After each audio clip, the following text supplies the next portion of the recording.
Welcome back to this video. In this video, I'll show you on how to simply turn off location access on your Windows PC. Very easy guide. So let's see.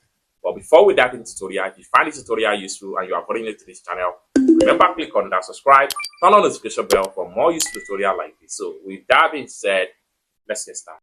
Alright, so the very first thing you want to do is to simply come down below right here where you have your start menu. Right click on that, and this is going to pop up. Then go to settings right here, click on settings, and it's going to load up like so. Next thing you need to do is to simply go to privacy right here, click on privacy, and then next thing you need to do is to go to location, and it's going to take you right here. And next thing you need to do is to click on change right here, and this is going to bump up. Next thing you need to do is to simply turn this off. It's as simple as that. All the location access, apps that have access to your location, everything is going to turn off on your Windows PC. It's as simple as that. I hope you really got value for this video. If you find this video useful, give this video a big like, and also remember to subscribe to the channel, turn on the notification bell for more useful tutorial like this. Thank you so much for watching, and I hope to see you in my next video.